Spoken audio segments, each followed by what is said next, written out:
20 મે ના રોજ રવિવાર હોય તો 15મી ઓગસ્ટે કયો વાર હોય? તો 20 મે ના રોજ આપણે જે છે એ રવિવાર હોય તો 15મી ઓગસ્ટ એ કયો વાર છે? ચલો આ વાર આપણે શોધવાનું છે. તો આના માટે આપણે શું કરીશું?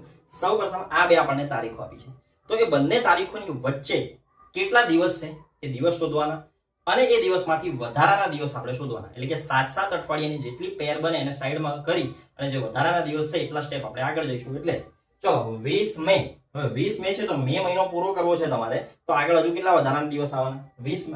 મે મહિનામાં 11 દિવસ આવવાના. આપણને ખ્યાલ છે મે મહિનાના કુલ દિવસ છે 31. એમાં 20 તારીખ અહીંયા છે, આપણે 20 થી આગળ જવાનું છે ને ઓગસ્ટ મહિના સુધી આપણે પહોંચવાનું છે. તો આના 11 દિવસ. હવે મે પછી આવશે જૂન મહિનો, તો જૂન મહિનાના પણ આપણે અહીંયા દિવસો લખીએ 30, જુલાઈના 31 અને આપણે કઈ તારીખ સુધી જવાનું છે તારીખ ઉપર ધ્યાન આપવાનું. 15મી ઓગસ્ટ, તો અહીંયા લખવાના 15. ચલો હવે આપણે શું કરીશું કે આ દરેક મહિનામાં કેટલા વધારાના દિવસ આવે છે, 7 અઠવાડિયાની જેટલી પેર બને એને આપણે સાઈડમાં કરી દઈએ. તો અહીંયા વધારાના દિવસ આવે છે 4, કારણ કે 7 એક નીકળી ગયો તો 4 વધ્યા. અહીંયા 28 નીકળી ગયા એટલે 2 વધ્યા. અહીંયા વધ્યા છે 3. અહીંયાથી પણ 28 નીકળ્યા. 7 અઠવાડિયા 4 વખત આવે એટલે 28 અહીંયાથી માઈનસ થાય, 28 અહીંયાથી માઈનસ થાય એટલે અહીંયા 2 દિવસ, અહીંયા 3 દિવસ, અહીંયા 7 દુ 14 અને એક વધારાનો દિવસ.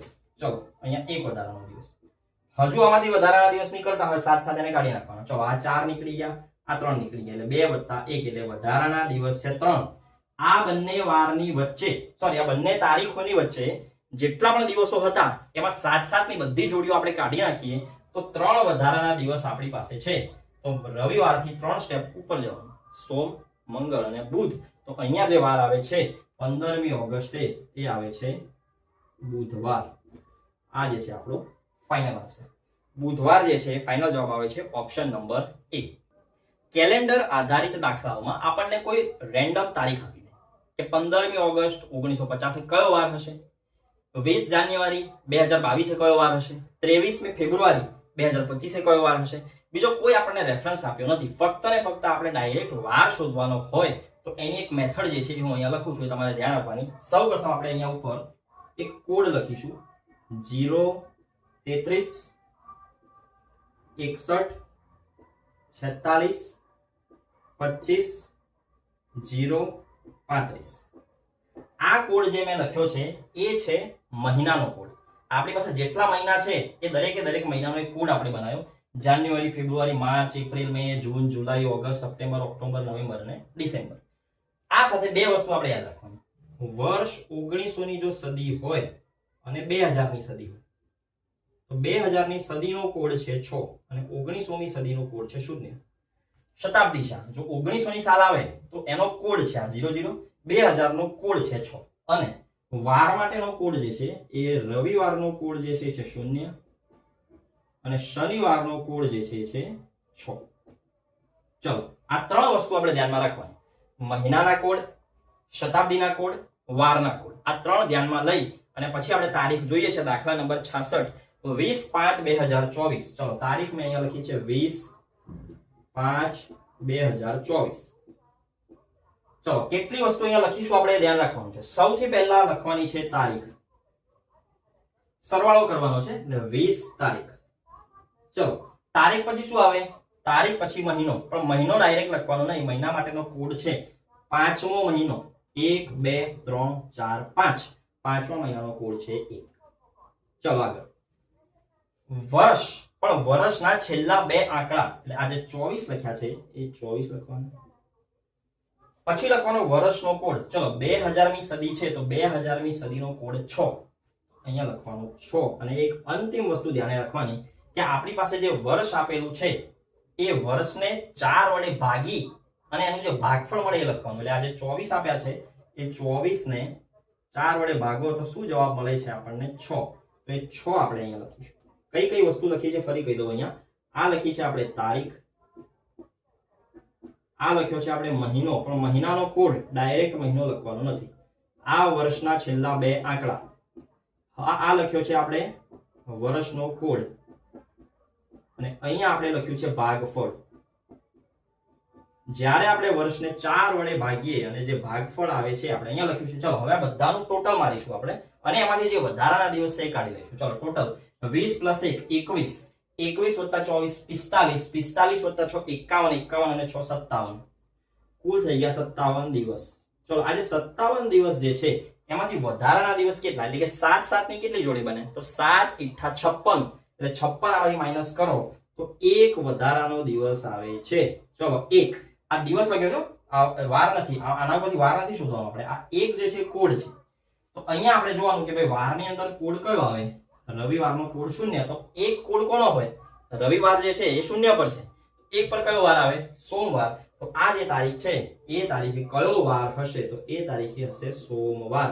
કેલેન્ડરમાં તમારે ચેક કરવું હોય તો તમે કરી શકો છો. આ તારીખે સોમવાર આવે છે. ઓપ્શન નંબર એ જે છે આપણો સાચો જવાબ. ચલો આના જેવો જ આપણે બીજો એક દાખલો ગણીએ એટલે આપણને વધારે ખ્યાલ આવી જશે. આ જે છે આપણે ખાલી તારીખ બદલી દઈએ છીએ, અહીંયા જે વાર જે છે એ પણ આપણે બદલી કરીએ, ટોટલ અહીંયા બદલાઈ જશે. આ બધા આંકડા આપણે બદલવાના છે ખાલી, બાકીની બધી વસ્તુઓને આપણે રાખીશું એઝ ઇટ ઇઝ. ચલો તારીખ આપી છે 20/5/2020, 20/5/2020. ચલો સૌપ્રથમ તારીખ છે 20, મહિનો છે 5, 1 2 3 4 5, પાંચમા મહિનાનો કોડ છે 1, વર્ષના છેલ્લા બે આંકડા 20, વર્ષનો કોડ શતાબ્દી 2000 ની છે, કોડ 6 અને ભાગફળ જો આપણે આ 20 ને ભાગીએ 4 વડે જવાબ આવે છે 5, એ 5 આપણે અહીંયા લખીશું. ચલો હવે આપણે ટોટલ કરીએ, 20 + 1 21 + 20, 21 અને 20 કેટલા થાય, 21 ની અંદર આપણે 20 ઉમેરીએ એટલે 41 + 6 47 અને 5 52. ચલો 52 માંથી 7 7 ની કેટલી જોડી નીકળશે, 7 સીધી 49 એટલે વધશે ઉપરના 3. ચલો 3 કોડ કોનો હોઈ શકે, રવિવાર એટલે 0, સોમ મંગળ બુધવાર. તો આ જે તારીખ છે એ તારીખે આપણને મળે છે બુધવાર. તો આ દાખલાનો જે છે સાચો જવાબ આવે છે એ બુધવાર. આગળ વધીએ આપણે 26/11/1987 ના રોજ કયો વાર આવે છે. ચલો તારીખ આપી છે આપણને 26/11/1987. આ તારીખ પર આપણને જે વાર જોવા મળે છે કયો છે, ચલો 26 તારીખ, 11મા મહિનાનો કોડ અહીંયાથી લઈએ છીએ 3, 87 એટલે છેલ્લા બે આંકડા, શતાબ્દીનો કોડ 1987 હોવાના કારણે 1900 નો કોડ 00. આ 87 ને જ્યારે આપણે 4 વડે ડિવાઈડ કરીએ, 4 × 2 = 8 અને 4 × 1 = 4, શેષ 3 વધશે અને જવાબ આવે છે, આપણે લખવાનું છે ભાગફળ, એટલે ભાગફળ આપણે લખીશું 21. ટોટલ સરવાળો જ્યારે આપણે અહીંયા કરીએ 6 3 7 1 એટલે અહીંયા વધે છે 7, વધી ઉપર 1 2 3 5 ને 13, ટોટલ થયા 137. એ 137 માંથી આપણે વધારાના દિવસ દૂર કરવા માટે તેને 7 વડે ભાગીએ તો 7 × 1 = 7, 67, 7 × 9 = 63 અને છેલ્લે વધે છે 4. તો આ 4 કોડ કયા વાર માટે વપરાય છે એ આપણે શોધવાનું છે. રવિવારનો કોડ હોય 0, તો સોમ મંગળ બુધ અને ગુરુ. તો આ જે તારીખ આપી છે એ તારીખે આપણને જોવા મળશે ગુરુવાર. તો ગુરુવાર આપણે અહીંયા સાચો જવાબ છે. અહીંયા option number B is right answer. ચલો છેલ્લો દાખલો જે છે એ આ પેટર્ન આધારિત આપણે જોઈએ છીએ. સાલ આપી છે 2003, એટલે 15/3/2003. ઓકે, 15 તારીખ, ત્રીજો મહિનો, વર્ષ 2003. ઓકે ચલો શરૂઆત આપણે કરીએ, તારીખ 15, 1 2 3, ત્રીજા મહિનાનો કોડ છે 3, વર્ષના છેલ્લા બે આંકડા 3, વર્ષનો કોડ 2000 હોવાના કારણે 6. હવે આ વર્ષને 4 વડે ભાગીએ અને જે જવાબ મળે એનું ભાગફળ આપણે લખીએ છીએ. પણ આ 2003 જે છે એમાં છેલ્લા બે આંકડા 3, એ 3 ને 4 વડે ભાગી શકાશે નહીં, એટલા માટે અહીંયા આપણે લખવાના છે 0. જો વર્ષને ભાગી ન શકાતું હોય તો 0 લખવાના. 15 + 3 18 અને 3 21 અને 6 27. ચલો 27 માંથી 4 4 ની કેટલી જોડ બહાર નીકળશે, તો 7 તરી 21 જોડી બહાર જશે અને વધારાના દિવસ છે 6. આ 6 કોડ કયા વારનો છે ડાયરેક્ટ આપણને ખબર પડી જાય. 6 કોડ પર કયો વાર આવે છે, શનિવાર. કેલેન્ડરમાં તમે ચેક કરી શકો છો 15/3/2003 ના રોજ શનિવાર આવે છે. તો ઓપ્શન નંબર ડી જે છે આનો સાચો જવાબ છે. દાખલા નંબર 70 7 ની 2 ઘાત 7 ની 3 ઘાત 7 ની 7 ઘાત અને 7 ની 10 ઘાત 7 ની 2 ઘાત 7 ની 3 ઘાત 7 ની 2 3 7 અને 10 ઘાત આ બધાનો લઘુત્તમ સામાન્ય અવયવ કેટલો થાય આ ચાર જે સંખ્યાઓ લખી છે જ્યારે આપણે એમનો લસા શોધવાનો આવે તો લસાનો હંમેશા એક નિયમ યાદ રાખવાનો કે જો આજુબાજુની સંખ્યાઓ એકબીજાના ગુણાકારની અંદર આવી જતી હોય તો જે સૌથી મોટી સંખ્યા છે એ લસા થશે અને જ્યારે આ રીતનો દાખલો પૂછ્યો હોય કે જ્યારે આધાર બધાનો સરખો છે 7 7 7 7 અને જો આનો લસા શોધવાનો કે તો જે સૌથી મોટી ઘાત વાળી સંખ્યા જે છે એ એનો ફાઇનલ આન્સર થશે તો 7 ની 10 ઘાત જે છે એનો લસા થશે શા માટે કારણ કે 7 ની 2 ઘાત આની અંદર આવી ગઈ 3 ઘાત આમાં આવી જાય 7 ની 7 ઘાત પણ આવી જાય જો લસા શોધવાનો કે તો સાચો જવાબ એ જે છે સૌથી મોટી સંખ્યા આવે આ મોટી સંખ્યા જે છે એ થાય લસા પણ જો એમ કે ગુસા શોધો તો જે સૌથી નાની સંખ્યા હોય આમાં એ થાય ગુસા બે રીતના દાખલા જો આધાર સરખો ઘાત અલગ અલગ અને આપણને એવું પૂછે કે લસા તો જે સૌથી મોટી ઘાત છે એ લસા એમ પૂછે કે ગુસા કયો તો જે સૌથી નાની ઘાત છે એ ગુરુત્તમ સામાન્ય અવયવ બરાબર 7 ની 10 ઘાત ઓપ્શન નંબર ડી જે છે આનો ફાઇનલ આન્સર આવે છે તો લસા કયો થશે 7 ની 10 ઘાત દાખલા નંબર 71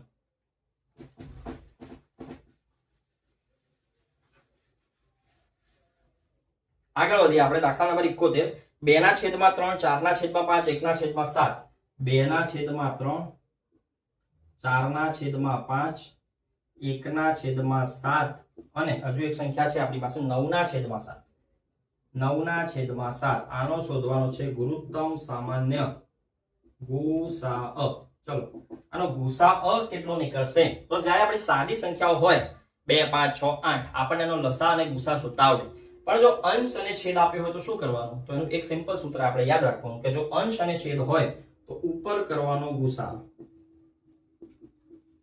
અને નીચે કાઢી દેવાનો લસા ચલો ઉપરની બધી જ સંખ્યાઓનો ગુરુત્તમ સામાન્ય અવયવ કેટલો છે 2 4 1 9 આમાંની એક પણ સંખ્યા જે છે એ એકબીજાના ઘડિયામાં આવતી નથી એટલા માટે આનો ગુસા ઉપરની સંખ્યાનો થશે 1 અને નીચેની સંખ્યાઓ આપણે જોઈએ તો આમાં 7 ખાલી રિપીટ થાય છે 7 સિવાય બીજું કોઈ રિપીટ થતું હોય એટલે 7 ને ભૂલી જવાના 7 5 35 ગુણ્યા 3 105 આ જે છે લસા તો ઉપર ગુસા અને નીચે લસા તો આ રીતે જે છે એ અંશ અને છેદ વાળા દાખલાનો ગુસા આપણને મળશે ઉપર 1 છેદમાં 105 એટલે 1 ના છેદમાં 105 ઓપ્શન નંબર એ જે છે આપણો ફાઇનલ આન્સર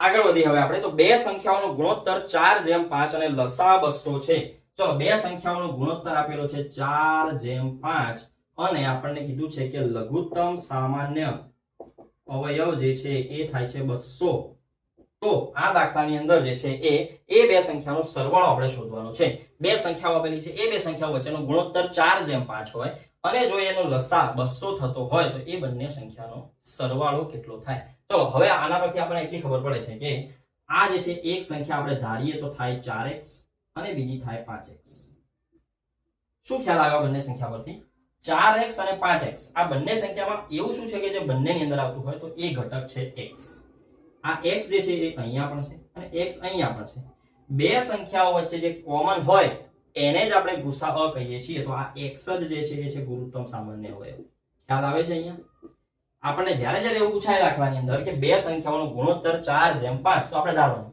એક સંખ્યા 4x બીજી સંખ્યા 5x બંનેમાં કોમન ફેક્ટર કયો x અને જે ફેક્ટર કોમન છે એ x ફેક્ટરને જ ગણિતની ભાષામાં આપણે ગુરુત્તમ સામાન્ય અવયવ કહીએ છીએ એટલે x ને આપણે કહીશું ગુસા હવે બીજું એક સૂત્ર છે બે સંખ્યાનો સરવાળો બે સંખ્યાનો ગુણાકાર ઉદાહરણ તરીકે એક સંખ્યા x છે અને બીજી y છે તો બે સંખ્યાનો ગુણાકાર સંખ્યાઓનો ગુણાકાર બરાબર લસા ગુણ્યા ગુસા આ સૂત્ર જે છે આપણે યાદ રાખવાનું કે કોઈ પણ બે સંખ્યાનો જ્યારે તમે ગુણાકાર કરો x * y અને સામે જે જવાબ મળે એ લસા અને ગુસા આટલું થાય ચલો હવે આપણે આ જ સૂત્ર જે છે અહીંયા વાપરીશું બે સંખ્યાનો ગુણાકાર એક 4x બીજી 5x તો 4x ગુણ્યા 5x બરાબર લસાઅ કેટલો આપણને દાખલામાં આપ્યો છે 200. ગુસાઅ કેટલો છે આપણે અહીંયા જોઈ લીધું x. જે બે વચ્ચે કોમન ફેક્ટર આવે એ જ ગુસા છે તો એ x આપણે અહીંયા લખીશું. ચલો 4x અને 5x 4 5 20 x નો વર્ગ બરાબર 200x. આ x અહીંયાથી ઉડી જાય, અહીંયાથી એક x ઉડી જાય તો 20, આ શૂન્ય ઉડી જશે, અહીંયાથી શૂન્ય ઉડી જશે તો 2x બરાબર 20. તો x કેટલા આવે છે 10. તો જ્યાં તમને x દેખાય એ x ના સ્થાને તમે 10 મૂકો. પણ જવાબ આપણે કેવો માંગ્યો છે? બે સંખ્યાનો સરવાળો.